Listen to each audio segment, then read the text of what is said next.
What's up, you guys? Welcome back to the podcast, a new and experienced investor podcast. Yeah. The real estate podcast that brings real estate investors from all walks of life together. All walks. Yeah. Even the set of Yellowstone. That's right. We have a special guest. Joe's on vacation, and you know what that means. That means there's a new sheriff in town. That's right. Yes. We got a new sheriff in town. He is a real estate investor. He is a real estate agent. I am. And he's been deputized. I thought you were going to say, and he's a Jew. No. Okay, good. He's been deputized as well. Yeah. Howdy. His name's Jon Shefsky. Jon, thanks for joining me. Thanks for having me, dude. This is exciting. I love podding with you, dude. I know. It seems like you're just freaking podding every day now. I'm that almost sounds like an excuse. Like, what are you doing? You pod too much. Yeah, you're podding. That's what my wife says. Are you still like working? Are we still doing deals? This is work. Okay. This is the deal. Yeah, I'm doing deals. That's why it's exhausting being a real estate professional. Yeah. Because you're like, if you're not in the middle of a deal, Yeah. you're getting the next deal. That's right. Then when you're in the middle of a deal, you're getting the next deal. Yeah. Then when you're not in any deals, you're not getting the next deal. You're like, well, I still got to go on a podcast. Exactly. But honestly, that's a blessing because you can still tell your partner, in my case, my wife, I can be like, babe, this is work. This is it. As I walk out of the house in cowboy boots and a cowboy hat, I'm like, I'm not going for fun, babe. I have to do this. I have to Now, you and our exhausting little kids figure out what you're going to do tonight. Order a pizza. Daddy's got to go bring home the bacon on a podcast. Hey, your next client might be out there.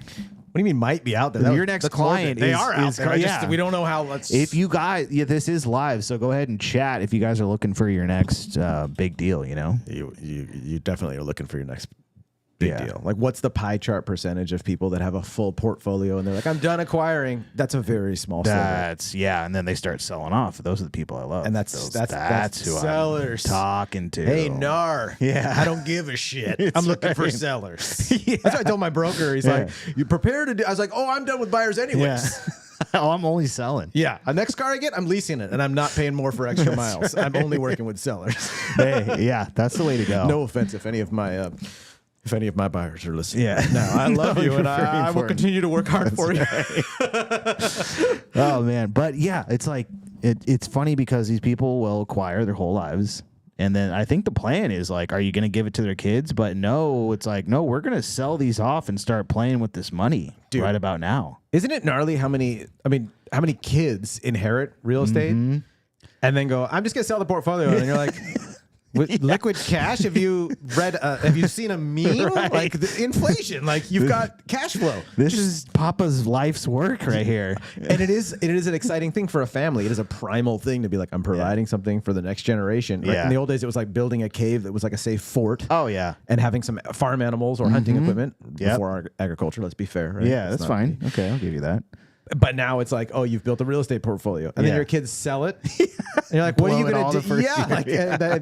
All it said in my will was like, hey, maybe keep the apartment complex and treat the people nice. Yeah. Those are some of my favorite sellers, though, because they'll get it and they'll just be like, I don't know what it costs. All I know is like, if you give me this amount of money so I can go to get an RV and go to Hawaii, then I'm good. I mean, honestly, I do think that is the most sane decision in life anyone could make if you are actually able to be happy with that. Right, the only problem is if you get the RV and then you're like, I have a very close friend that like they're like, dude, we're just gonna travel around. Right. And they did it for like 2 years. And like, we have to get a house. Yeah, exactly. It's insane out there. Yeah. I mean, what is freaking road warrior shit? Like, I need a place to call my own. Like, we forget these primal things because you get convinced like, the American dream's dead, man. I'm just gonna live in a van. You're like, oh yeah, dude, yeah, the Yugoslavian dreams, good. Come on, like you don't want to live in a van. Well, I mean, and we can tell people your other podcast is called Road Dogs. Yeah. We're going to that. Yeah, we're going to that. Well, I'm going to loop it in. I'm going to loop it in. So you've been on the road, and I was just going to say I've toured. We've toured in a van. Yeah, it's some of the funnest times ever. It's the best. We're all road dogs, but isn't it fun though because you know you're going to go back to a place where you can stretch your feet out? That's my point. And everyone's at the end like, oh, I can't wait for my own bed. It's like it's going to be amazing. So and you guys didn't tour in like a crazy like $5 million conversion van. Yeah, we called it the Turtle. I toured, in do you remember the car Saturn? I mean, like, oh, okay, you guys I've didn't done have road any gigs gear. where you're like sleeping in the back, like in a 69 position with another dude, like just like, yeah. And so it's really fun and free. but you got to go back to something. You gotta go home. Even Ozzy Osbourne traveling in that awesome, you know. Oh, yeah. You know what I mean? Mm-hmm. He's still just like, I need a house. Yeah. Sharon. Sure, yeah. Sharon, call Jon Shefsky. We need a house. Yeah. I'm not his realtor. I have to legally tell you, I'm not his realtor. But if I was, he'd say that. Sharon, she seems like she'd be a horrifying client. Oh, yeah. I sat behind them in a movie theater once at ArcLight, and I was like, wow. My wife and I were like, wow. whoa, Mr. cunty, Hollywood. cunty. Are we allowed to curse on this? Yeah. Oh, thank God. Because I opened with cunt. Yeah. I'm like, oh, God. Like, if you open with shit and you can't curse, people are like, hey, try to keep it down. Yeah, cut. You're cool. like, cut, just edit that. Let's start over. But real estate is it's so gritty. Yeah. As I have right now, especially. There's so much goddamn gritty real estate. There's so much. I'm getting too over this. Especially right now. Yeah. Yeah. Well, Yeah. what are you feeling? What are you feeling right now? Well, I'm feeling like people are, they don't know what's going on the buyer side. I mean, this is me not even being an agent. But you're a real estate professional. You're one of my go-to dudes, and I never think, is he licensed? Did he do his license thing? I'm just like, Alex knows what's up. Right. You know, what do you think? What's going on? And it's I guess harder to get deals, but I'm still doing the same thing I was doing, and we're still getting deals. So I'm not feeling it as much. But as you talk to everybody there, you can kind of tell things have slowed down a little bit. Well, there's always like the cyclical nature of existence and society and markets. Mm-hmm. Right? So you're always sitting there going like, what's everyone complaining about right now or telling me I should be? And then you realize like it is going to affect you whether you hide in a hole with your head in the sand or not. Mm-hmm. But it's definitely not going to affect you the same way as like I have clients and friends. And if you're watching, you might know this. They will send you the memes for all this stuff. You're like, Doc, I'm in the streets right now actually doing this. Like that's just a hysterical person who's also just sitting at their computer.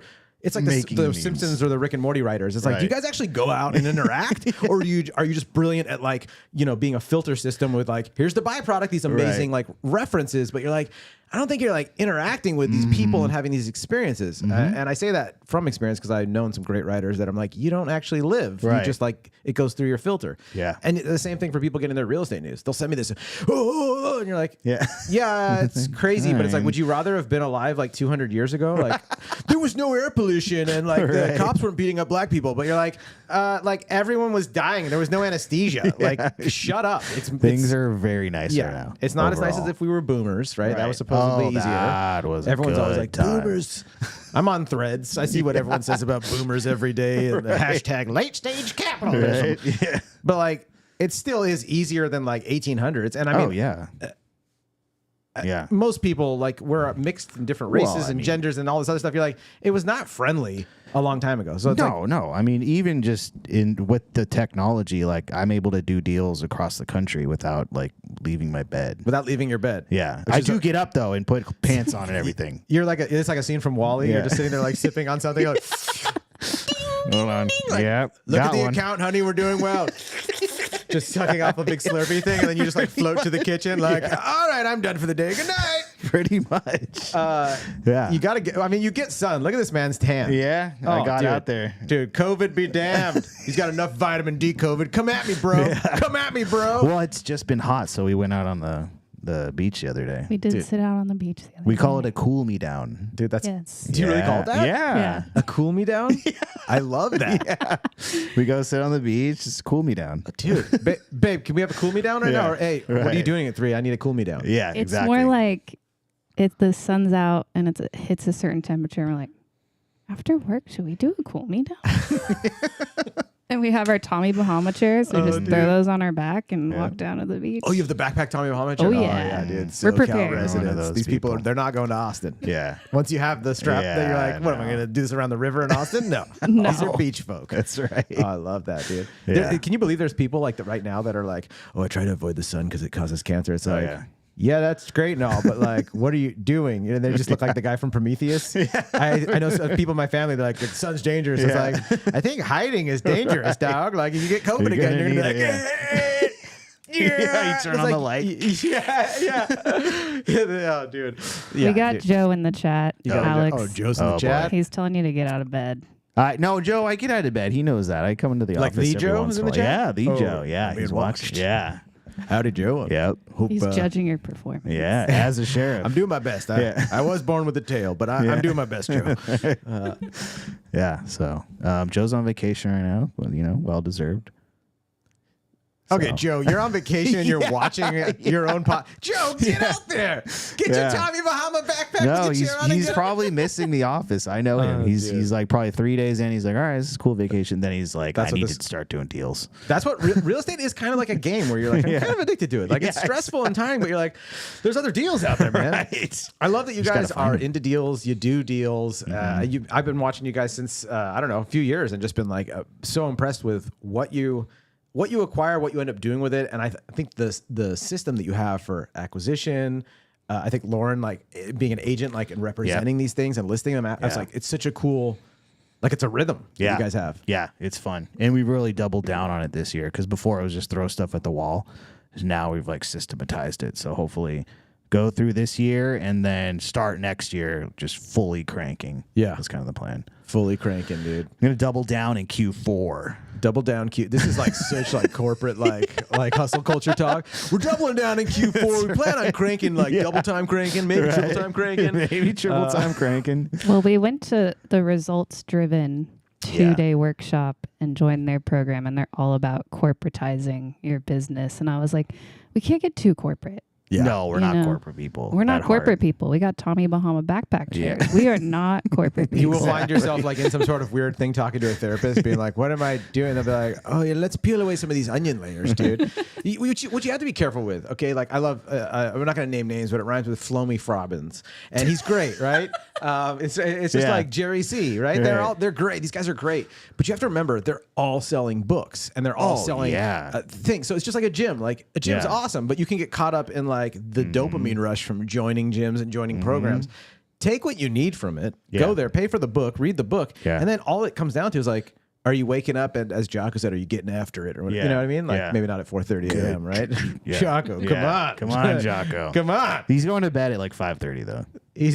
Jocko's like, good night, everyone. No, he says on his podcast he does like he's a natural like 4 or 5 hour sleeper. Oh no, God! But he's a Navy SEAL. Those people, dude, they're a different breed. That's true. But for the rest of us, like you have to realize that all of these things that you go to and they tell you got to do this, you got to do that. It's like, cool, dog. That might work. I'm not saying it doesn't work, but I'm also not a robot.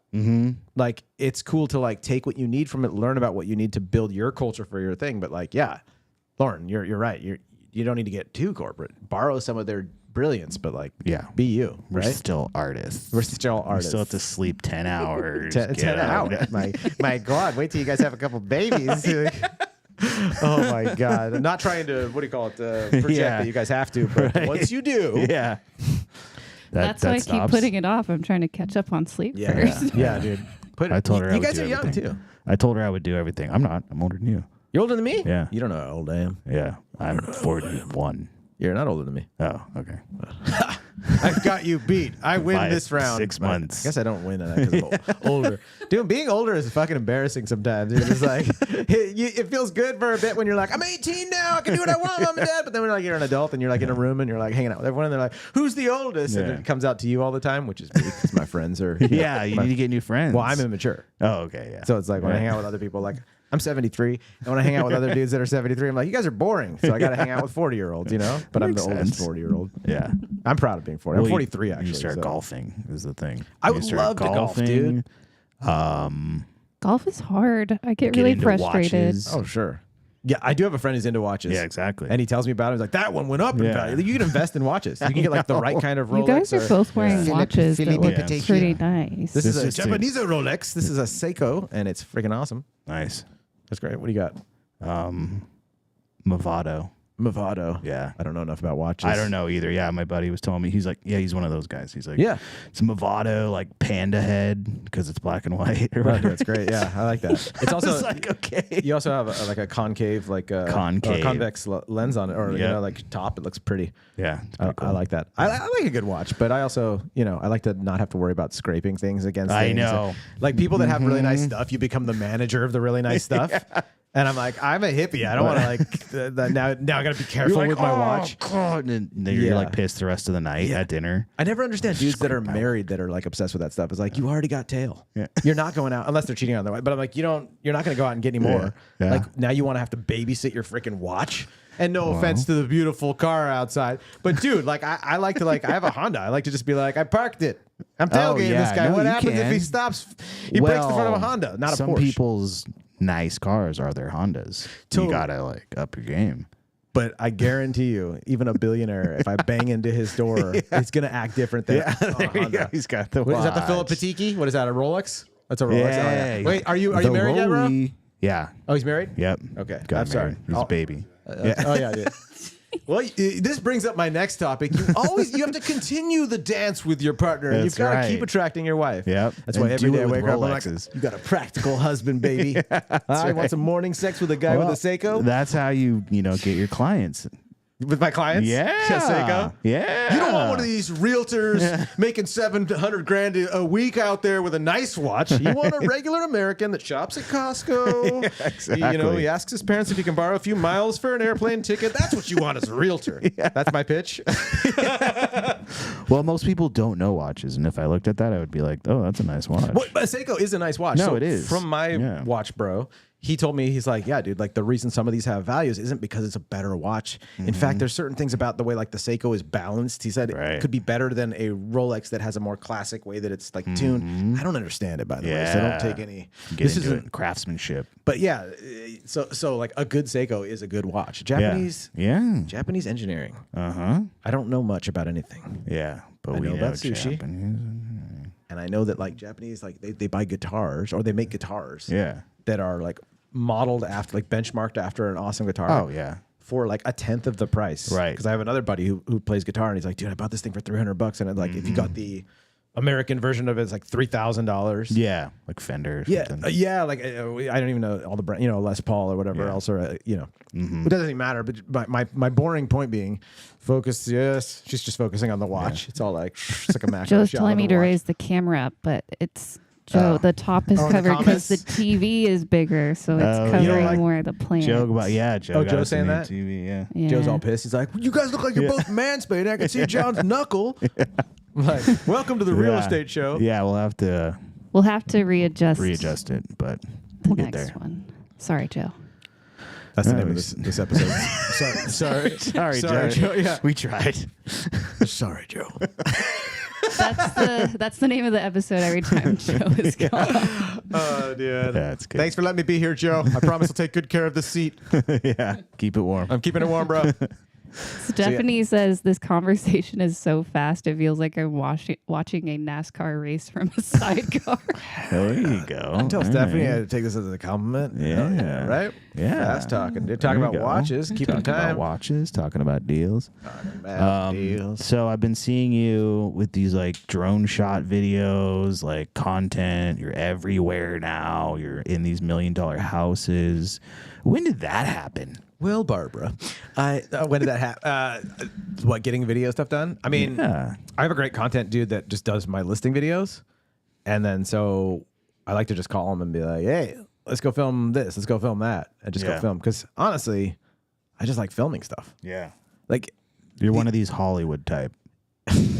I already said I was Jewish at the opening of the video of the podcast. No, like I honestly like you know how cops like in movies they'll be like, I didn't get this job for the paperwork. Like that's how I feel about real estate. Yeah. Like I'm not a math dude. I know simple math. I mean I can do it, but I'm like I don't like spreadsheets. Yeah. I don't like oh you want me to run a report? Like dear God, AI, can you hurry up and just let me just talk to my phone, run a bunch of reports. Don't ask me any more questions. Just get it done. Like, I don't like that stuff. I like negotiating, building relationships. I like when you're on the phone with another agent. You're like, hey, what's your client got to do? Okay, cool. Well, my client needs this. Like, I like that interaction. I like the dance. I like real estate video stuff where you're like, hey, check this house out. I know. So you got to fill your time up with that. Otherwise, if it's just me being like miserable, I'm like, that's no fun, right? Yeah. Is it? No, it's not. You're right. I mean, we were talking about Navy SEALs earlier. Yeah. Like they have this like high tolerance for pain. Right. My tolerance for pain is like I can't even. Can we dig? Can we hit a hammer through this floor? Yeah. It's so low. I'm just like an ADD like weird kid that's like this hurts. Yeah. I'm so bored. Yeah. And I could do it for a couple of weeks, but I cannot do 20 years of this. You know what I hear mean? you. So filming's fun. And so no coaster. with those videos, is it that people will see that you're an expert in an area and reach out to you and go for your services? Are you saying like my intention behind making the videos? Honestly, I don't understand a lot of this stuff, like as far as like business goes. I just take a pointer when someone like you goes like, "Hey, John, make more videos like that." Yeah, that's what I understand. Like I honestly am like a person that doesn't speak a lot of the language of the world, and so I'll just be like, "What do these people want?" Right. Because like as my little like nerdy self, when I was a little kid, I was just you just assume from my weird perspective that like people understand like, oh, if you have good intentions, like everything just works out. And it's like, no, you have to like be top of mind. And then like it took me like decades to understand like, what does that even mean? Right. You know, like like I used to do stand up all the time, and I didn't realize like you could be the best like artist in your basement writing something, being the best screenwriter, and guess what? Some chick or dude that's or no, some anything that, you know, can be writing a screenplay that's a tenth as good as yours, but they were out hanging out, having a beer, getting into trouble with people, and that's the screenplay that's going to get made into a movie. Right. And you're just going to be the what's the Confederacy of Dunces dude, like, you know, that dies, and then your mom finds your manuscript and it becomes a book. Yeah. What good is that? You're dead. You didn't even get to go out for sushi. Right. You didn't even get a paycheck. Yeah. Not about the Roman like joy of being like famous. I'm talking about the practicality of like, hey, I traded my art and my time for a little cash, you know? Yeah. So you have to just like do these things that are top of mind. So I, you know, from my broker James or my friend Austin or anybody that I know and trust and love that's like, hey, you should make more of those videos. I just go like, yes, sir, thank you. Or I go, thank you, God, for get this person to fucking tell me to do this, because otherwise I would just be floating around like, what do they want from me? The bill's coming and no one called me for the thing. It's like, well, they didn't know, John. I'm like, who didn't know? Exactly. You know? So yeah, just making them is just fun. And then, you put it out there and then you see what happens. And none of my videos get like a ton of like real estate hits. Like but still, the small amount of them is still worth. Yeah, no, exactly. You know, a microculture that's happy is just as good as a giant one. You know? And you're building a portfolio of videos, so when people do discover you, then they go, "Oh, let me look him up. Oh, okay, he's got all this stuff." That's a great point too. Yeah, Should like a we resume. watch one of these videos? Let's watch one of these videos. Go ahead and pull it up, the most embarrassing one, would you? Is this called real estate therapy? Welcome to real estate therapy. And if you're watching this and you start a podcast called Real Estate Therapy, call us first. Hashtag it's ours. Yeah. Okay, let me fix this. Oh, that's a great. No, it's a great jacket, by the way. Okay. I do love that jacket. Dude, that jacket's freaking rad. It's like green dyed, like olive green leather. Yeah. Tell me that's not. not. Oh yeah, this Fire house dog. was cool. Oh, those are awesome houses. Those are in Brasada. That's up in the hills in like San Dimas. You getting anything? I was gonna say you can let me do like a Got drunk it. One of my history favorite over things it in the and just, formal like, dining room talk is that you've myself. got this Hi, I'm cabinetry John that doesn't just Shefsky. store your Just glassware, wanted to do it this really nice celebrates it. little.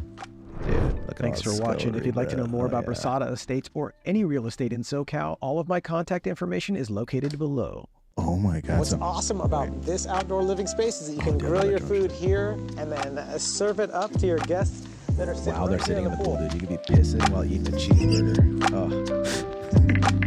Oh. Oversized pergola paired with this nice gas fire Yeah, pit all and all the, the seating. Your All the guests millwork are and going faux to millwork of this house, love dude. it here. It's like just like big angles and stuff. You feel like it's sturdy. One of my favorite things in the formal This is dining the new room is that middle you've got this class, $4 cabinetry million that doesn't just home. store your It's glassware, track it homes. celebrates They're it. like pre-made mansions. Thanks for watching. If you'd like to know more about Brasada Estates or Yeah. Yeah. Beautiful. Look Dude, at that. so That's fun. like a more professional version of you. That's like Food Network, John. So funny. Food Network, John. Yeah. HGTV was Dude, right there. HGTV. That'd be so fun. Yeah, you'd be perfect at that. Well, nice. Yeah, if you're watching this and you're from HGTV, you know, call my agent. His number's the same as mine. I just pick up the phone like, oh, you're from HGTV? Let me hand the phone to the agent. Hello. This is the real guy representing John. That's cool. You know, the thing about real estate is you got to have multiple personalities to represent yourself to the TV people. Yeah, exactly. I tell my wife, shh, this is John's agent now. Let's do a deal. We were just in a meeting. That's why I'm here at his house. Oh, man. But yeah, that's fun. Okay, so how'd you pick that house? Well, Or so why? I live in that area, so I've been like riding. I actually, during the pandy, they were building that place up. And it's in the hills, nice. like by my house. Yeah. And I ride my bike all the time, right? So I'm like riding my bike up there. I actually got kicked out by the security guy, who's still the security guy, like 4 years later, by the way. Yeah. But I was like up there, and I don't have any ID on me. Again, Yeah. I'm a hippie. Like Yeah. I'm just forced into this like world. You had to show your ID for the security guy? Dude, he's like, well, because you're back there in these hills where they're building mansions, right? Okay. And they were just grading the land. There was nothing, no foundations were poured, nothing. and I was just back there riding my bike, and it's kind of a ride like far back into the hills there. It's right behind a great restaurant called Pinnacle Peak, by the way. So if you're in the San Dimas area, if you're watching this, I highly recommend this restaurant. It's freaking rad. It's like one of those places out of the middle of nowhere. It looks like a honky tonk inside. I guess it is a honky tonk. You walk in, you'll frequently be hearing Randy Travis when you walk in. Oh yeah, dude. The walls are covered in great like Native American like photos and old cowboy John Wayne stuff, and then like a bunch of ties, because if you wear a tie to the restaurant, it gets cut off. It gets cut off. Yeah. Wyatt's one of the guys there, and he'll like cut your tie off. So for my birthday, I think it was this year, I finally we always forget. Like we go on a whim. Yeah. You know, my wife and I aren't like, you know, young drunk like people wandering around anymore. We have kids, so we're just like, let's get the kids and go. So we're never planning. But for my birthday, we all went to the thrift store, bought some ties. Nice. And like, so our ties are up there. So great. They do barbecue. They got a really good barbecue sauce. And a great cheeseburger, by the way, which I love a good cheeseburger. I love a good cheeseburger. They overcooked mine last time, and our waitress, Sunflower, all the waitresses have great like nicknames. Sunflower, freaking remade it. Did they just shut the door on us? You don't want to hear this story, bro? He's the one who does all the deals. So he's like, I'm about to make 140K. Just, I don't care. I get my own cheeseburger. He's like, I get my cheeseburgers the Marriott business class. They bring it to my hotel room when I'm on vacation in Tahiti. So you go there, dude. The cheeseburger, she gave me one that was too overdone. Yeah. She saw me. I didn't even ask her. She just like came over and she's like, honey, you ordered it extra rare, didn't you? I was like, yeah. She's like, let me bring that back. I was like, it's cool. No worries. She's like, no, we're getting it right, and brought me back. Like, she made you take it back because you didn't want to. Yeah, dude, yeah, that's very forceful. Yeah, like, I told you there's John Wayne pictures up there. They grabbed me by the back of my neck. No, we're getting you a new burger. They're all, hey, Wyatt, it's you here, and then they grabbed me by the back of my neck, and I was like, they're like, he's complaining that the burgers aren't done. No, it was great. That place is freaking awesome. So, anyways, behind that place is $1 billion in real estate up into the hills. So I got kicked out of there by the security. I'm not the kind of guy to like tell security to piss off. I'm just like, all right, cool. Yeah, I'm just a realtor, like scoping. I'm sorry, I'm not in a Mercedes car. I'm freaking just riding my bike, dog. How do you think you stay healthy as a realtor, huh? You thought you were vagrant. Yeah, I thought I was a vagrant, and most people do. I mean, exactly. I am a vagrant. You know what I mean? I have to mention, I had a joint hanging out of my mouth. I had a Willie Nelson on a boombox. I was riding my bike like this, and I was drunk and didn't have anything on below the waist. No, I was just riding my bike in regular cycling gear. But he kicked me out. But they finished it. And I was like, I'm going to go check this puppy out. You check the MLS every day to see what's going on for like inventory around you. So as soon as that pops up under new builds, I was like, oh, dude, $4 million new builds. Ding! Like that's where you want to film. Yeah. And honestly, I'm just a fancy boy, dude. I just want to go inside these like fancy houses. It feels good. It's like being on a movie set. Okay. If and you hang out in security them, guard was gone. Because you could have flashed. Guy there, the guy in the silver Tacoma. I don't remember your name, but I still fucking remember your face. So you flashed your license. You're like, I'm a realtor. Yeah, you go back in your car and you're like, you just come to the door. You don't even take your sunglasses off. You just go like this. And then they say, right this way, sir. And then you just let your finger go up and don't even look. And then you go. You go through the gates. The gates are pretty funny, dude. No offense if you did decide to design this. They did have like it's a lot of filigree and like it has that like French like royalty thing where you're like, okay, you're rich. Well, great, you got filigree everywhere. Right. You spend $4 million, you want filigree. You want filigree. Yeah, that's what they say in real estate. You spend $4 million, you want some fill. It's better than like that postmodern like super rich stuff you see off Melrose where it's like every house is like a different Holocaust museum. You're like, it's just concrete squares, scary, with little windows. Okay. All right. Same price though. All right. Joe, for sure. Joe was asking why you're not working for him. Oh, good question. Wow, I've never been offered a job on the air. Yeah. Joe, do you work at HGTV? I appreciate that, Joe. We'll come back to that. Yeah. My broker's watching, and then they get in a fist fight. Yeah. Fight over me, boys. Yeah. It used to be a couple women. Nothing turns me on than having a broker fight over me. Thank you, Joe. I would love to work for you. I'm working for you right now, dog. Get people on this podcast, watching this podcast. Right. But yeah, dude. But yeah, it's a great spot. They did great. So the family it's kind of like the Bluths from Arrested Development. They usually did, I think, like smaller track homes, and they built those for other communities. And then this was their first like luxury home build. Nice. And they're beautiful. They're well done. They're well thought out. They allow you to customize a bunch. The houses come with. They're coming like with like Wolf and Sub-Zero, which is like decent upper end stuff. I mean, aside from having an actual custom made fridge Right. by a weird like commissary like food company. Yeah. It's pretty much the top of the line, Yeah. like good Wolf stuff. That's good. Wow. Yeah, so they did a great job with the houses. They had 4 models, and they've had they got rid of a bunch of inventory. Then when rates shot up, they've still got some left up there, and they're slowly kind of ticking away. There's probably like 30 left, but I could be wrong. But I check it all the time because they're great houses. Yeah. Dang. Yeah, I mean, I've showed a couple like clients like the houses, but like it's tough to, let's say you have a $4 million house. Like if you're someone that's buying a $700,000, $800,000, $900,000 house, you've seen what happens when you go like, oh my God, like with the interest rates, like my mortgage, my monthly payment's crazy. Imagine you're buying a $4 million house. Like, so the people that are buying them right now up there's a few that are like, oh, I don't care, it's all good. There's a lot of multi-generational people getting them together, like moms, dads, and their kids. Right. There's a few really wealthy people that like bought them cash for their kids. Wow, nice. Oh my God. Nice. Yeah, isn't that gnarly? Like your house for your kids in your 20s is like a $4 million house. Yeah. But it's in a safe neighborhood, kid. Yeah, It'll be great. yeah. The HOA, I think, is pretty reasonable for how big the area is. I think it's $750 or something like that for a nice house in the hills there. Okay. And you're close to everything. You can work in LA.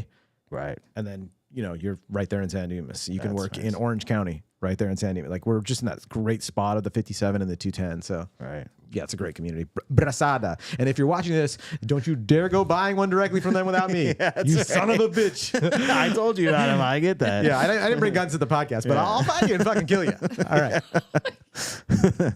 Yeah. That'd be funny if I brought a gun, like a revolver. Yeah, we're like, dude, we don't allow guns here. How funny would that be, dude? Just like, I'm like, listen, everyone's like, whoa, John. I'm like, I'm in Orange County. We're cool, right? That's right. So I love how Orange County, dude. You could get wild. Oh, here. yeah, you can get buck wild. You can get buck Yeah, wild. we're all red. You guys want to react? You're all red? Because you're like blushing? Yeah. You're too sunburned?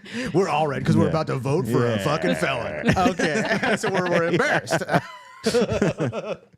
You guys want to react to some videos? Yeah, throw them up there. Let's see what you got. Better and better. Let's see what you got. Okay, the first one. Hold on. What's this segment called? Making Enemies? Is it other realtors videos? I think we accomplished that already. Yeah. Laid it out. What'd you say? Yeah. She's like, I think we accomplished that. Oh, if you watched any of this and you're an enemy now, then you just ain't real AF. That's cool. Yeah. We were never cool then in that case. Real motherfuckers can handle some riffing. All right. First video is on California housing prices because they're crazy. I'm here in California, and I want to show you how much the home prices have gone up here over the last several decades. If you take a look at this house behind me, it's currently on the market for $775,000. And I'm curious if you guys can guess what this house sold for 40 years ago, back in 1984. Because when I looked at this listing on Zillow, $5,000. Oh, you said 40 years ago? This house, the appreciation they received was unbelievable. I don't think it's going to be replicated. What city is it in? It can't be replicated into the future because they bought that house for $80,000 back in 1984. In this zip code here in Carson, south of LA, what did he buy for? 225? Oh, Carson? The monthly mortgage payment is 80,000. 80,000? Oh, I was off by 120 grand. Huh? And the people here, they simply don't make the type of money where they're able to afford that. And so what I'm curious about is the fact that what's California's housing market going to look like the next 40 years? Because I don't think this appreciation can continue. People simply can't afford it. And I'm curious what you guys think. He's curious, aka he's trying to get you to fill out the comments. So that everything is just trying to get the algorithm to. Yeah, it's like none of what it's do you real. Think? There's no authenticity behind any of the questions. Well, you have to say the craziest stuff and be like, "What do you think?" Though, I know that's all it is. I know. I have a guy that does my real estate content now because I was so annoyed. Like, I was like, this doesn't feel like I'm being real. And I was they like, don't want the real you. It's so gross. So my buddy who does the content, genius dude, but he's like, hey, can you make me a video about this? And I'll be like, what? Like I'm an adult and I'm busy and like I'm actually on the phone with a client right now. I'm looking at this text and I'm like, I can't focus. I'm talking to my client. And then I'll call him back. I'll be like, dude, I'm like doing real estate. Yeah. And you want me to fucking do like this, it used to be just like weird people on TikTok. And now you're like, you want this for Instagram? He's like, yeah. So I do it. And I was like, oh, that video got more hits than any other hit video. Right. Yeah, those people know. It's like we live in idiocracy. You gotta listen to them. But if you're watching this, you have to know, like, even that asshole on here, who might be a nice guy. A lot of realtors are actually really nice people. We get such a bad rap, dude, like all the time. Might be a great dude, but like all he's doing is trying to get you to comment so that the algorithm recognize. It's like he doesn't really care about your question. Right. He doesn't really care about the price of the house. He doesn't need to make a 40-year prediction. All the comments are going to be like, "That's why I left California. I would never move to California. I would." Oh, where'd you go? I went to Nashville, where it's a lot more expensive and crowded, and now they hate me because I'm here. And, oh yeah, how are the beaches there, bitch? That's the funniest thing. My buddy went to Austin. He's like, the weather is awful. I was like, yeah, bitch. Like I told you, we pay a premium here. Yeah. No, Austin's great in the spring. Yeah, though. it's nice. My God. It's really nice. The food? Yeah. I almost wore my fucking Franklin barbecue shirt, but it's getting small on me because I keep eating fucking Franklin barbecue. Yeah. But dude, you don't wear a mustard yellow shirt that's too tight on a podcast. My daddy taught me one thing. That was it. No, it's all black was the way to go. All black, right? Yeah. I literally had two choices. Everything else is on a pile. Chad wants to know what was the deal with that guy's hoodie and no shirt. Is that what he had on? Oh, wow. I didn't even notice that. Yeah. Oh, dude, should I pull it back up? Yeah, he had a hoodie on, no shirt. I mean, that tells you everything. Sure, pull your shirt back up. He just a hairy chest. That tells you everything. I did one video for my sauna, and my wife was like, babe, don't do that. That's not professional. Yeah. Oh, my God. Dude, a V-neck zipper? Yeah. He's probably like getting head in his car and he's like, hey, baby, I got to just do this video real quick. And get out and he's probably not even wearing pants. He's walking around with his dick all just like flopping in the neighborhood. It's Carson. You know what I mean? Yeah, if you're listening and you're from Carson, like, God bless you. It's Carson, though. My first wholesale deal was in Carson. Yeah, dude, of course. Pocket listing. Yeah, dude. Yeah. That's where people make the worst decisions, where you get the best deals. That's right. Right?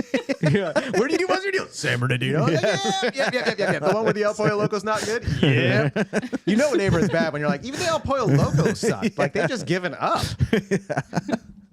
Oh, my God. But to answer his question, where do you think these house prices are going to go?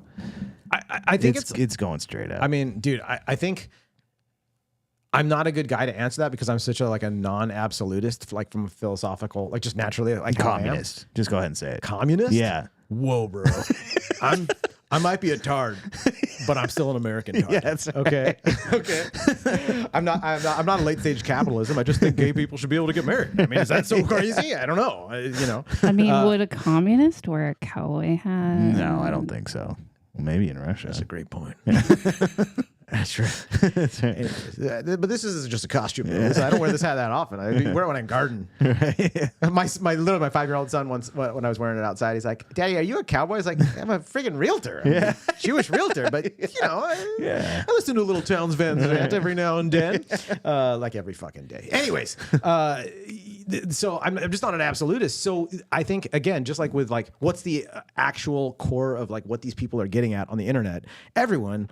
Not just the fractured media of us all making videos and repeating them, but the mainstream media, all of it, they're just trying to get our eyes on things. So if you're talking to a wise man or a wise old woman, they're going to tell you no one knows the future beyond this moment. Living in the moment is the only thing. So when they say what's going to happen to housing prices, it's I don't know what's going to happen. Look at the predictions on the political system. The people are saying that the FBI is going to be dismantled in 5 years if the Republicans are in power. And then they're saying if the Democrats are in power, China is going to own this and we're not going to be able to do that. None of it, you don't know.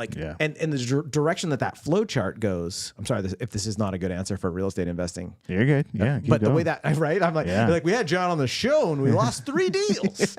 No, but if you look at the flow chart of possibilities, it's like a choose your own adventure book. So if we don't have another pandemic, if we don't get tied up in a friggin' war with China over fucking Taiwan, which, let's be honest, Taiwan is pretty badass, but I don't want to fight over nothing. You know what I mean? I'm like, Taiwan's badass. Can we just you mind if we still hook up? But you guys can run it if you want. Because Taiwan, dude, they make giant bikes. They got a bunch of good stuff they do there. They're smart and not in charge. But also you're like, I don't want to battle with your big pimp.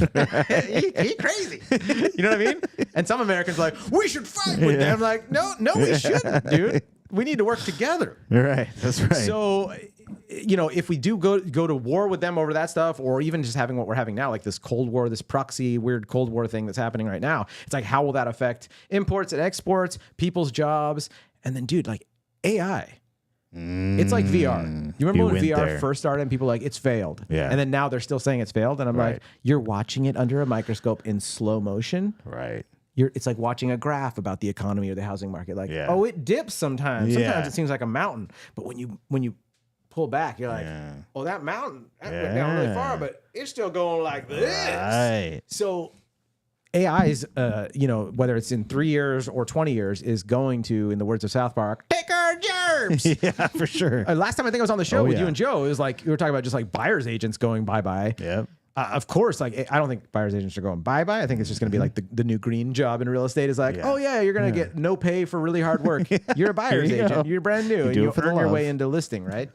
And I think AI, it's going to like just disrupt in such a crazy way that like we haven't seen which jobs will be around and which won't be around. Which is why I'm Yang Gang 2024. Is Andrew Yang? Is he running? Oh God, is he running? I don't know. Like, if he in the perfect world we'd have Andrew. He'd be a good president, dude. He wants to do UBI for AI. He knows what's up. Anyways, I'm one of those. What do they call it when you're so anti-racist that you're obsessed? I'm like, I'm all about Asian people, dude. Andrew Yang and Ronnie Chang. That's your guy. That's your ticket. So I think trying to predict where real estate's going to be in 40 years. I mean, we could have a freaking crazy ass one world government where nobody gets to own any property. We could have. You're reading the same sites I'm reading then. I don't read. Dude, I watch Pixar films and that's it, dude. Everything is way too scary. My buddy's like, you want to see Mad Max? Like, I think I'm watching it right now. No. It's called the news. Yeah, it's called the news. Yeah, I don't watch the news. Are you kidding me? You have the app on your iPhone that it comes installed? Oh, yeah. I was like, immediately was like on YouTube, like, how to uninstall this bullshit. News like, talk about 1984, dude. CNN, Fox, the whole thing, dude. Just get it all out of here. There's a John Prine song. If you're listening to this, you need to know this song. He goes, move out to the country, eat a lot of peaches, throw away your TV. Like, throw away your TV or throw out your paper, whatever it is. Like, you don't need to be informed by people that are trying to get you to click things. Right. They're not trying to tell us stuff. So 40 years from now, where's the housing market going to be? I put my faith in you should have real estate if you can get it. Yeah. And if you can't get it like on your own, which is a ton of young people nowadays, dude, like a ton of my friends in the art world, they're like, I work hard. Like I have a friend who's a director of cinematography. Him and his husband cannot afford to buy a house. He's got a fucking, what do you call it? An Oscar. He's an Oscar that has to sit in a fucking apartment in Glendale. And I'm like, dude, he's won an Oscar. Like, how do you prove yourself to an industry and get to, and then their credit's good? His husband's a freaking, what is he, a physician's assistant? Okay, so he's not a doctor. Right. But even as a Jew, do we have to make someone feel bad that they're not a doctor? He's working his butt off. They both make great money. They're smart dudes. They can't buy a house. How do I know this? You try. You're just driving them around but on the I love weekends. them. They're friends. I don't go out looking for buyers, but like these are friends that are like, hey, find me the house. Like, are you a buy guy? You know when a gay couple comes up to me, they go, "Are you a buy guy?" I just say yes. I'm a people pleaser. No, these are real people that can't afford a house. But I'm like, dog, figure it out. Team up with someone. Do it now because this is a high stakes poker game that you can choose to sit out of. You can choose to be like, well, I don't want to buy property with someone. It's too much a hassle. It's like, okay, dude, but you're getting older and it's just like everything else in life is like, you're going to wish you just kind of figured this out like you could right now. Yeah. I'm not saying it's right. I'm not saying I agree with the system. Any of these hashtags on Reddit. Right. My favorite late stage capitalism. People are like, dude, the ice caps are melting. We're all going to die. I told you that those guys were wrong that own the factories. They're like, are you voting for that? Are you excited for us all to die just so you can be right? Yeah. I'm not saying it from that perspective. I'm saying from a pragmatic, like, hey, this whole thing is weird. It's really expensive to buy a house, but you should still try to buy one because you're going to be much more bummed if you don't get one. Well, you're going to look back and you're going to see the Zillow thing and you'll be like, oh, 3 years ago it was this price. Now it's here.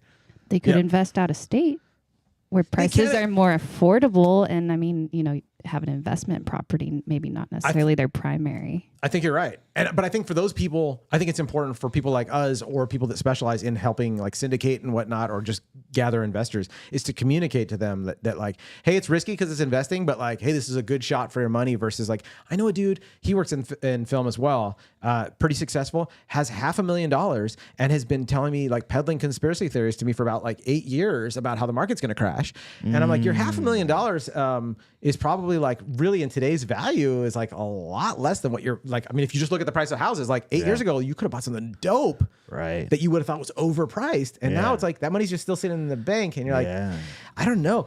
What would have been the worst case scenario? He bought something, then the market crashed. And then he felt like he overpaid, and then you just got to write it out. It would come back up anyway. So it's like, where's the biggest risk? Not buying real estate? I sound like such a shill right now. I think you're a fool if you don't buy real estate. Yeah, I mean, well, but you as got long a as you point. still have employment and income. Yeah. If the price of your house drops, if you can still make the payment, like you said, it's going to go back up. That's a temporary thing. I mean, I think it's most likely temporary. A long time span of 40 years that we're talking about right now, there are unprecedented things that happen in cycles that we're not old enough to see or that weren't recorded with accuracy. So 40 years from now, could you find out like it never did go back up and now we trade coconut shells to survive? Yes, I like how you roll your eyes. That actually gives me confidence when I get wild and weird enough with a theory and I get that extreme that someone's like, that's not going to happen. I'm like, it's not. So everything's fine. Well, let's fucking go to Disneyland and have some milkshakes, bro. Everything's fine. Because I'm also around, the internet sometimes and I'm like, God damn, there's some doomer schloomers out there, aren't there? Yeah. My God. You got to keep that pushed out. Oh, dude, you just got to keep up in the hills in the $4 million houses. Just with hang out the there professional voice. and then eat those motherfuckers if shit does go down. Because they're weak. They've been sitting at their computer. They're pale. Well, you'll know where all the vacant ones are. You're like, babe, we got to go up to the hill. Grab all the supplies. I know the right house to go to. That's yeah. Last of Us. Have you seen that one? No, I don't watch that kind of stuff, dude. Okay. Dude, I just watched Inside Out 2. That's my kind of movie. And which, by the way, is phenomenal. It's a bitchin' movie. Did you see Inside Out 1? I mean, you guys have, right? Yes. Do you remember how good that was? Yeah. Yes. Inside Out 2, like the way that you can have, okay, we all know, I'm not being pretentious. We're all creatives, as the business assholes call us. Yeah. We know that you can have an idea, you can have an outline that can be genius. Yeah. It's completely different than execution and then final product. Right. Yes. Somehow, maybe they are drinking baby's blood. I don't know. Somehow they're praying to some weird god that like Satan just does what they say. Somehow they pull it off so regularly. Right. And Inside Out 2 is so good. And my wife was like, well, of course, babe. Like, it's Pixar. And they wrote the first one. I was like, babe. I've been around some of these people before. You can write an outline down. You can have a genius idea. Pulling it off is this whole nother thing in a time frame that's like, dude, they didn't take a 10-year break and make it and then reshoot everything to find the right thing. They just made another movie. Maybe I'm giving them too much credit. Well, no, I mean, I haven't seen it yet. I didn't like that they killed off Bing Bong, though. That was remember that? That traumatic makes us stronger, though, Alex. Bing Bong. We needed a Bing Bong, dude. That was one of my favorite. Yeah, John Lovitz. No, it's not John Lovitz. No, it's not Andy. He was on Curb, but he used to be on like All in the Family and a bunch of comedy throughout. Life. Is it Andy something? Look it up if you're watching one of these viewers. I'm sure you're multitasking. Yeah, push X hamster to the side and look up Bing Bong from. Yeah, that was a bummer. But Disney and Pixar, they know that like they have to make children cry to make them feel like excitement later. So it's what they do to us. Kill off the parent, traumatic. Oh, they have to. It's so weird. It seems kind of sadistic, but you're like it's just part of primal storytelling. Into the story and invested. Yeah. But Inside Out 2. Absolutely phenomenal. And I think in 40 years, you'll be thankful that you bought real estate. That's right. Exactly. Thank you for tying it up. So Joe's prediction is he's heading off to dinner, so he's saying goodbye. But Joe. He said in 40 years, the house will be on top of me. Joe! The house will be on top of him? Yeah. What does that mean? He'll be on the ground, in the ground. Oh, Joe, don't you watch Joe Rogan? You're going to have special pills or something like that. You're going to live a long time, Joe. Mazel tov. L'chaim to a long life. For Joe, start jogging today. That's Please cut the carbs down. Keep the protein up. That's it. Take your vitamins. Yeah. Yeah. This podcast is sponsored by AG1. That's right. Oh, my God. We got we reacted to one video. Okay. Yeah. For about 30 minutes. Okay, it's all good. He deserved it, dude. That guy didn't have a shirt on under his sweatshirt. Exactly. He desered what we did. We helped him out. I'm glad Chad caught that. That was a weird thing. Chad, you're rad. So, I'm just gonna pick maybe one or two more. Okay. So I told my wife I had to podcast with you guys till 3 a.m, so you better make this long. Exactly. Yeah. I'm skipping bedtime. She'll just keep like signing on, and you'll see her go. All right, he's still doing it. He's still there. I know where he is. She's probably watching it with the boys right now. Yeah. Why is Daddy saying that? No, they know me. My kids are wild. Scaring me. Oh yeah, dude. All right. How about what you got? Do we want to do why most real estate agents fail or real estate agent reality? Yeah, real estate agent reality. Yeah. Okay. Yeah. Okay. why most real estate agents fail. Then you watch it like, fuck you. Finds out about this, they'll all want to be real estate agents too. I love Always you been for great playing at this. taking pictures, Butters. I won't forget this when I'm rich. Gosh, thanks, Eric. Hey, John, I got some bad news. We just lost another client to South Park Realty Group. What? We're losing people like crazy. These guys are ruthless. Who is this South Park Realty Group? Has anyone heard of them? Dude, I remember It this appears episode. to I be watched this with my mostly wife and was one like, agent. yes. A pretty young guy. Can't been in the business that long. Oh my God. That's a pretty damn good picture. How do you get that kind of depth of field? I don't know. Dude, Trey Parker, Matt Stone. Kind of soft filter. Nothing I've ever seen. All right, everyone. Looks like we've got some competition. Oh, dude. If anyone thinks they can take our clients, they've got another thing coming. Everyone get up. We're going to retake our pictures. No. We're getting our butts kicked. We need to show this kid what we can do. Oh my god! Oh my god, dude! So, really welcoming.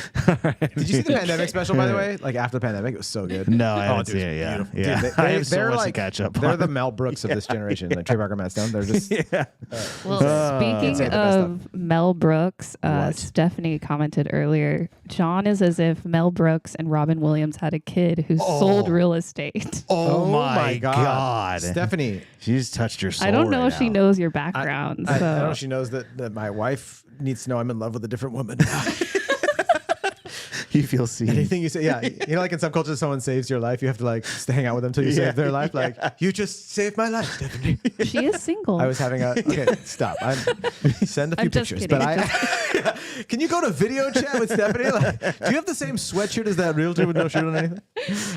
Thank you so much. That is honestly like it doesn't get much crazier than comments like that. Which, by the way, I've shown Mel Brooks' son's property to another. Client of mine once, dude. Can I tell you a quick story about it real quick? It might be anticlimactic. Well, but I knew when you closed the show yesterday with the Blazing Saddles reference that. Oh, did I really? Yeah. I mean, that's like one of my favorite movies. Spaceballs, Blazing Saddles. It doesn't. You're like anyone? It doesn't get much better. Because that was like what I grew up on. I was watching good stuff, Monty Python and Mel Brooks movies. Okay, so I have another good friend who's again a buyer, but. Good friend that's like, hey, can you help me? Hell yeah, dude. He's a producer and assistant producer. He's a director. He's really cool, very talented. And I don't want to say any names right now because I'm talking about the Mel Brooks situation here. But so he wants to see this property. It's in downtown LA in an area that's like a very artsy loft area, right? And so anytime a client's like interested, like this is one of the things that we do as agents. I don't know if it's just agents watching and they're like, yeah, we know we're all agents, or if there's some actual like regular people watching. Yeah. But as agents, like this is why it's important to have a good agent. Everything's relationships. Every business you ever seen, every company, every athlete, anything you do. The reason any of this stuff gets done is politics is because people get together and go like, hey, what's up, dude? Like, and then look each other in the eye and just talk like human beings. And then the other technical stuff happens, right? So one of the things that I do is that if a client goes, I want to check out these places. If I have time, I'm going to go through and call every agent. What's the scoop? Catch me up to speed, bro. Mm-hmm. That's what my mentor taught me when I first started. Like, just ask them to catch up to speed on what's going on. Because they'll tell you things, especially if you say, anything I should disclose to my client, if you use the disclose word. Because agents will be like, oh, shit, okay, yeah, I don't want to get sued. Let's So you just get that extra information that brings some sort of like extra level to your client, and then they just showed up to like a Redfin douche, or a Purple Bricks guy, like, hey, how you doing? Like you're actually like working for them, figuring shit out. So I call this agent, and I was like, so why are they getting rid of this thing? Oh, it's a writer, a screenwriter, and an author. And I was like, oh, cool, screenwriter, and author, nice. Like anyone I might know? Yeah. And right, and I'm like, my spaceship just landed. I don't know anything that's going on. Right, it's once in a lifetime that I'm like, oh, I actually heard of that book. And she goes, yeah, I forgot who the screenwriter was. No, nothing I could recognize that she could tell me. But she goes like, yeah. And then I was like, hey, what's the novelist dude person? What they do? It's like, oh, he writes zombie books or zombie fiction or something like that. Immediately, I just go like, Mel Brooks' son, Max Brooks. You know who Max Brooks is? That's his son who wrote the zombie apocalypse movie that they made. Z? But he wrote the book. Yeah, I think it's World War Z. But he wrote the actual book. I don't think he did the screenplay or anything to do with the film. But he did this book, and I just know that because it's Mel Brooks' son. Yeah. And he looks like Anne Bancroft, who's his mom. And I was just like, oh, dude, like, this isn't like a Brooks family member, is it? And she goes like, it is. It's Max Brooks. And I was like, oh, that's cool. She's like, yeah, I do like real estate for the Brooks. I was like, all the Brookses? Like, I'm not on the phone. I immediately go for like confident real estate agents. Like, oh, really? Like just sweating, like, you know, like Key and Peele, the sweat. It's like, you talk to the Brookses? Like, do you like meet them in person? Like, have you touched their arms? Like, I kept my cool. I mean, I'm just obviously embellishing to be silly, but like, I was just like, oh my God. And so then I showed the property. My buddy didn't want to buy it. I feel like it was going for like 1.5 or something like that. It's so expensive. Yeah. Even in an area of downtown LA where you're going to get bitten by a zombie. Yeah. That's where he gets the ideas for his movie. Right. He just looks out his window. He's like, crackheads, they're kind of like zombies.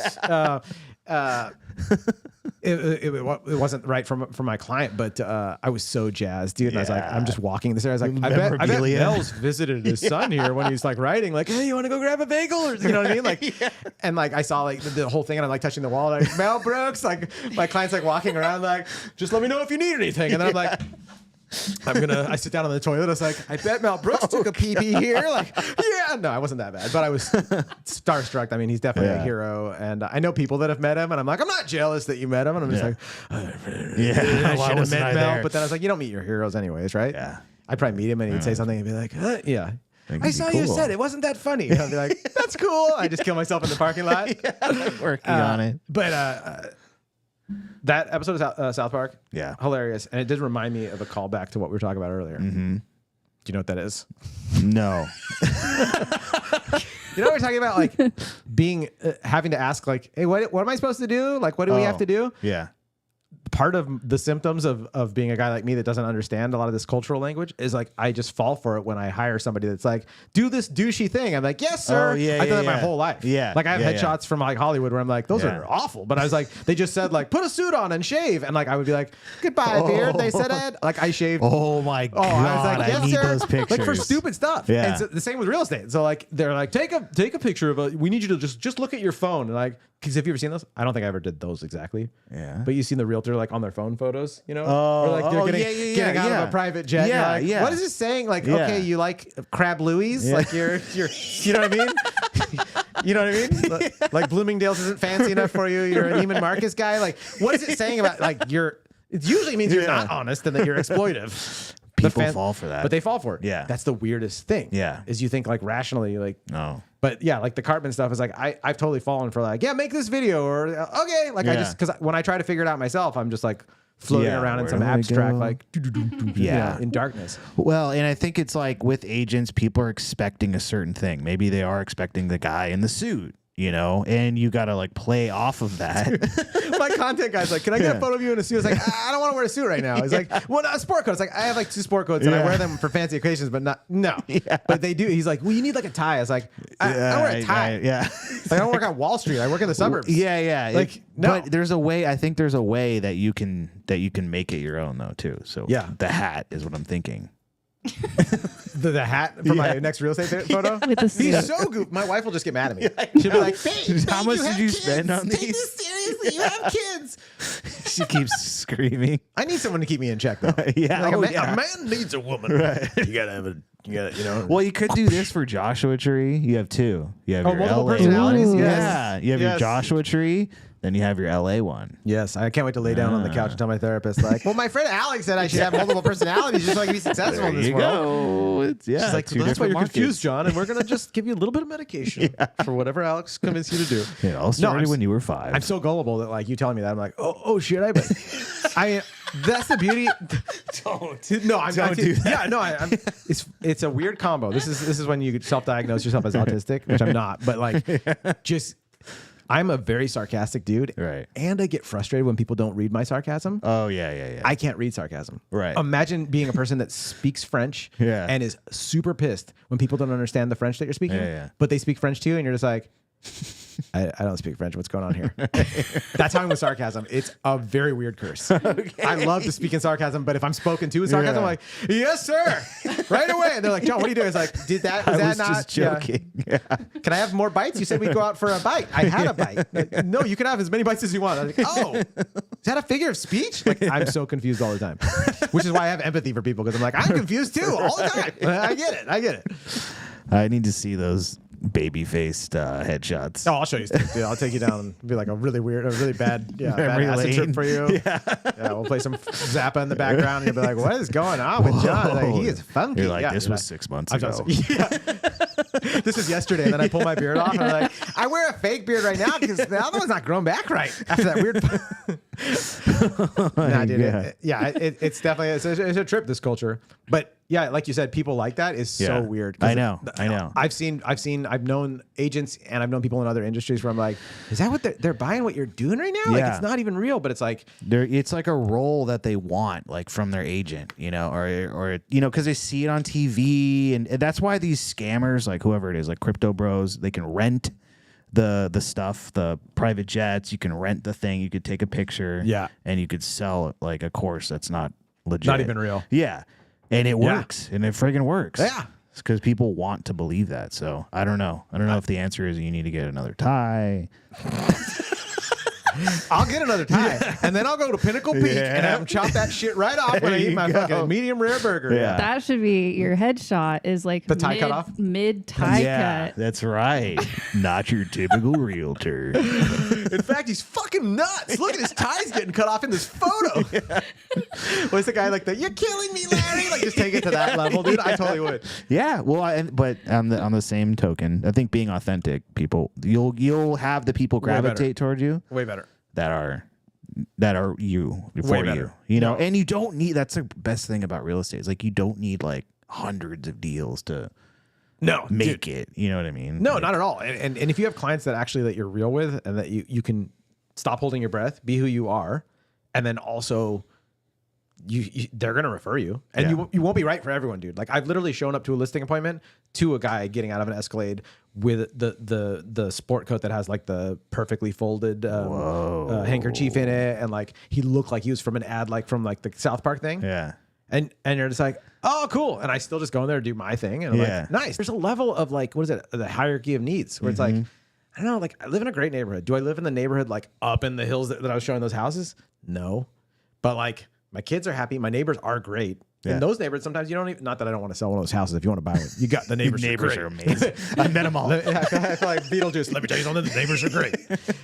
But a lot of times in those neighborhoods, those people are traveling. They're working late. The property is so big, you're not even seeing them, which is great for a lot of personalities and cultures. Yeah. But for me, dude, I go outside and see my neighbor Kent, and I'm like, "What's up, dude?" And we just start riffing. His favorite comic's Bill Burr. We start talking about the last Bill Burr special. Nice. My other neighbor is like just a total suburb, like old white guy that wears like the In-N-Out shirt and like says like dad jokes to me from across the street. Yeah, I love that. My wife loves that. My kids love that. I don't need that house, although that would be fun. Don't get me wrong. If you're watching this and like, I was about to write this motherfucker a check for $4 million just out of pity. Continue with the penmanship. Yeah. But like selling your soul and not being who you are, like I just liken it to holding your breath. Yeah. You can hold your breath and go underwater for a second. If someone says, "Shut your mouth, John, don't ruin this for me real quick." I'll be like, I won't bring that up. You're about to get laid. I'll just he's great. I'll do that for a minute. But don't have me hang out with the bitch for 6 days. I'm going to start doing some bits. I'm going to tell her about that time you shit your pants on the way to Vegas. And so, you can't hold your breath. None of us, it's not good for you. It's not good for society. And the people that want the inauthenticity, different neighborhoods, different cultures like that. Yeah. Good. Let them enjoy that. Right. That's the world goes round. It's an interesting aquarium we live in, right? Let it be that. But I've had clients even tell me like, dude, I'm so glad like you are this guy. Like my buddy Mikey, who is a friend of another friend that moved to Tennessee, he referred someone out here because I helped them find their spot in Tennessee and hooked them up with a realtor out there. They said like, hey, you're buying a house, you gotta talk to my guy John. I ended up becoming like good friends with this other guy too through them, and these families are awesome. And they told me, well, he was like, dude, if you were like one of those like weird ass realtors, I don't think we would have worked with you. Right. Yeah. I mean, I'm weird, but like in my own way. Yeah. Some people, you know what I mean? Yeah. Where you yeah, I know what you mean. Yeah. Can we smoke joints on this show? We both just had joints. Yeah, I get it. Sorry, Joe. We would not do that. Not in Orange County. We'd be like chain gang. We'd be like Cool Hand Luke over here if you smoke a joint in Orange County. That's death penalty, right? Yeah. Right? Okay. Oh yeah. But I know what you mean by like the stuffy agent. So when I have to do agent outreach or anything like that, it's like you'll talk to a person. You're like, we can just talk normal. You don't have to like put on the show or whatever you're doing. It's very strange. It's just different cultures though, because some people do business in that world, and that's if you don't do that, if you mess up, you're in a jousting or a fencing game. That it's like if you blink wrong, it does ruin their lives or their deal. You ever do you have any friends that are like rich and they're in these like families where it's like, oh, like they were taught not to laugh at a very young age, right? And that's just their way, and it's like it's not their fault. Yeah, but I'm just gonna be like, excuse me, I'm gonna get the fuck out of this weird fucking episode of Severance or whatever. You know, you're like, are you guys robots? Yeah. So being real is definitely better for business. It's better for life. It's better for all relationships. And I think some people are being real when they're just like, yeah. Is it Bautista, the agent, that him and his brother wear those pants that are too short and tight? Right. And it's like, they're like porcelain that looks dolls. very uncomfortable, but they have 0% body fat. Right. They both have like $800,000 Porsches. They smile in the photos. They seem happy. So I'm like, that authentic. That might be authentically him, but it wouldn't be fun. It wouldn't be fun. I eat the whole club sandwich when I go out to eat. I would not be like, all right, we're done here. Yeah. We're dead. And don't look at this investor wrong. Everything's riding on this. I'll be like, oh, all right. I'm just going to leave then, dude. Yeah, I'm going to go hang out my Honda. It self-drives pretty much. I didn't need the knees for. Yeah. The Honda self-driving, yeah. No, the new Honda is like, dude, the cruise control, the new Hondas. Not that I want to take a jab at Tesla. Yeah, you better not. Yeah, this weird Tesla. No, Teslas are better. Teslas are better, dude. My buddy Matt also has like a self-driving Tesla, and like the torquiness of that thing, I'm like, yes, I will trade my Honda. Wait, Honda has self-driving? It's not officially self-driving. Yeah, here it is. Here it is. So there's a little button on the wheel. Yeah. It's lane assist. You hit that one. You also hit the cruise control. There's a little knobby little finger trigger. Yeah. You just go. It determines how much space you'd like between the car in front of you. Okay. So you're sitting in traffic. Yeah. It slows down. I've had cars cut me off, and my freaking Honda goes and stops smoother than a human foot would have. Nice. Especially in these motherfuckers. Yeah. So yeah, dude, it's I don't wear these all the time. Can it only when I go to the gym? Change lanes? They're great for deadlifts. Huh? Yeah. Can it change lanes or anything? No, it's not a Tesla. It's not as good as a Tesla, dude. It's not a self-driving Tesla, but it's good enough that I can still go to a fancy restaurant, say the wrong thing, fart in front of somebody, not know how to pronounce crudité, still get my deals, right, and drive away and be like, I didn't have to hold my breath. That was nice. That is good. You know? Yeah. That's now talk to me in 40 years when I don't have enough multifamily real estate and you do.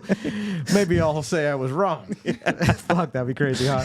Like, John really could have had that apartment building and been he could have been in a nice little boat thing right now, but he had to say fuck in front of that guy from China. Right. He was about to sign the check. He had to tell a sex joke, didn't he? I don't know. I think if you just keep going, you'll eventually get there. Yeah, dude. I mean, it's a pretty quick experience, right, dude? Yeah. I'm 43 now. I forget that I'm not like 17, 18, 19. Like it's pretty quick. So it's like I'm watching my parents get old AF and I'm like, oh yeah, we're on a conveyor belt towards mortality. Like it's not that long. Just try to come here, be a blooming flower real quick, shine for a bit, spread some love, and there you go. Eat some Korean barbecue with your boys. Yeah, I like that. You guys should have had Korean barbecue. I'm just saying, like, you invited me on a podcast, no Korean barbecue. Joe, what's going on here? Well, I wore the white shirt today, so yeah. The problem with Korean barbecue is like the smell sticks on me for days. You won't eat a food because of the smell?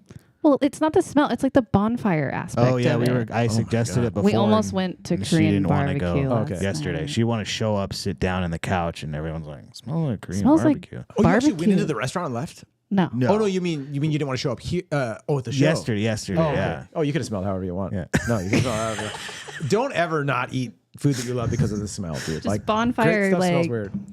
That's cool. Lingers. That's a cool. Bit. But I love it. I was joking. You don't have to feel pressure to eat a food that I'm recommending. I was being silly. I didn't want you to have food here. I'm actually past my eating window for the day. Thank you very much. Yeah. Okay.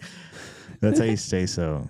Well, you just get older and you go, I have heartburn. And then you start reading about it and they're like, well, are you eating before you go to bed, dummy? It's like, well, not before I go to bed. Then you're like, well, what do you mean by before I go to bed? They're like, 3 or 4 hours. You're like, oh yeah, I always eat before I go to bed. Yeah. And what do you have? You're like, hot wings? Yeah. Oh, dude. When I was a young comedian living in Glendale, I had heartburn for 4 months. I talked to my mom on the phone. She's like, you still have heartburn? I was like, oh yeah. She's like, yeah, you're going to go to the doctor. And I was like, my mom doesn't always have good advice. In fact, 99% of the time, she doesn't know what's going on. But that one time, I was like, I'll go to the doctor. Doctor's like, what's your schedule like? Okay. Well, you know, I wake up at about noon. I don't eat much during the day. Sometimes nothing. Usually 5 or 6 o'clock rolls around. Most comedy shows will give me a drink. I usually start with a little whiskey. He's like, on an empty stomach? I was like, well, I don't eat much during the day because I'm just waking up, you know? Yeah. And then for dinner, you know, if someone has some food or some wings, you know, I might eat them. But usually I just go home 3 or 4. I get home from like the Comedy Store or the Improv, and I just like reheat like eggplant parmesan or spaghetti, whatever my girlfriend's family like gives me. You know, my roommate sometimes has a leftover stuff. My brother made like a pot, you know, like a weed cake or whatever. Yeah. And I just cook that up. And that's about 4 a.m. Right. And then I go to bed. It's like, yeah, you can't do any of that anymore. And I was like, what? Is that what's giving me the heartburn? He's like, yeah, all of that. Yeah. And who would have thought whiskey on an empty stomach? Because you could have heartburn and then you drink whiskey. Do you ever do that? You have heartburn, you drink some whiskey, and it goes away. Oh. So you're like, this is curing it. Yeah. But it's not. It's like a temporary thing. Oh, yeah. It's numbing it. Oh, God, I was so dumb. I was so dumb. What am I going to think I was so dumb about 20 years from now? Yeah. Oh, yeah. I was like, why does someone do Pepto? Like, this is Pepsi AC ain't got shit on a little Jim Beam, you know? No, it's not good for you. Okay. Well, we're hitting that time. Okay. So I don't know if you guys want to sign off with some final real estate. Yeah. Why don't you let everyone know where they can find you if they, you know, if they want to buy a house. If you want to sell a house. They want to sell a house. If you want to buy a house, call me. I do have a great buyer's agent. Yeah. If you want to find me, the 2 best places to find me are going to be on what are the 2 best places? Instagram? Yeah, just go to Instagram, Chef Real Estate, and then I think Chef Realty. Is it Chef Realty? Yeah. I said it the wrong one. Yeah. It's some other guy. He's like, I'm getting so many deals, but they keep asking me whatever happened to that Mel Brooks deal.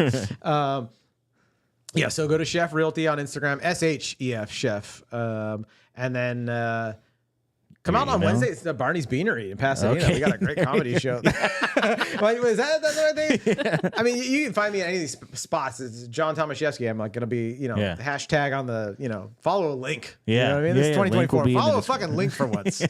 But yeah, Comedy Road Dogs is in honor of, it's a live show we do and a podcast that my buddy Robert and I do. So it's on YouTube, Road Dogs Comedy Road Dogs. But it's in honor of Angelo Bowers, who was the greatest, sweetest, dirtiest, goofiest comedian who passed away about 10 years ago. And finally, we're getting it together to honor him with a good comedy show. And we're all the comics that are on it, you know, a lot of them have blossomed over the years. Like some of them were like younger, newer comics like myself. And we were all friends and traveling together and doing these gigs. Sorry. Excuse me. Oh my God. It's a road show now, right? You gotta bring a little Waylon Jennings here. You got a bucket, what do you call it? A bottle I can pee in to make it real. But Angelo was the greatest dude. So we decided, let's do a show and honor him and then invite a lot of the people that either knew him, that were road dogs with him, or that like were inspired by him, or that just kind of have that essence of being great human beings and great comedians. Because the combination, that's always tough in any industry. In real estate, there's a lot of great people. Entertainment's full of fucking psychos. Oh, yeah. Tons of psychos. And there's a lot of great people, but the pie chart's insane. Right. So when you find someone that's like, oh, they're funny and they're like a good, cool person. You see them do a good deed for someone. You know, my buddy Roy's Canadian, so of course he does good deeds. Luggage falls out of a trunk while we're driving. And he's like, hey, pull over. And I'm like, no, dude, he's like, just pull over. Yeah. Just because he has to go help someone get this luggage. It's like, it's a stranger. They might kill you. There might be a body in that luggage. And Roy's just like, oh, we got to do this. That's the right thing to do. And he's hilarious. It's like that kind of combo of like being a great person. And that's kind of comedians we book. And the show is brand new, but it's at Barney's Beanery in Pasadena, 8:30 on Wednesdays. And it's just last night was the 3rd night. That was fun. It's just like, it's just getting better every show. So yeah, come out to that. Follow us on Instagram, Comedy Road Dogs, Chef Realty. Yeah. I don't even, my wife's like, that's the one you need to plug, you dipshit. My wife sounds like, Jeff's wife on the Curb Your Enthusiasm. She's not. My wife's like a very calm, peaceful, wonderful person. But for the comedy, she's she's really on me. Yeah, we'll link all your stuff in the description box. Hell yeah, and then we'll be back here next week. So thanks for filling in, brother. Dude, I'll be back next week. I told Joe. I said, Joe, just stay over there. Yeah, I want to spend more time out here, dude. It's so beautiful. Thanks for having me. Absolutely. Seriously, you guys are a power couple, and it's like an honor to get to be around you guys. Seriously, appreciate that. Also, don't forget about our meetup event. Oh, that's on right. Monday. It's on Monday. Yeah, we're going to be at Hangar 24, and our guest from last Thursday is going to be there, and he's going to be talking all about creative finance, specifically novations. And that's where you can, flip properties without coming up with all the cash. So that's going to be a really good thing to learn about, and he's pretty much the master. So make sure you come out next Monday, this coming up Monday. The 24th. The 24th. The 24th, next Monday. Yep. 6 to 9 p.m. 6 to 9 p.m. Yep. 69 p.m. That's when I like to do it. Actually, I'm a morning guy. But yeah, 69 at night's just as good. You'll take it if you can get it, right? You're like, all right, babe, whatever the schedule says, it's on you. Yeah, 69 at night, too. Is that 69 p.m.? Yeah, Okay. 6 to 9 p.m. 69 p.m. And there'll be food and drinks and lots of people. So it'll be fun. Hell yeah. Yeah. So we'll see you guys there. And thank you so much. Dude, thank you. Bye. So much fun.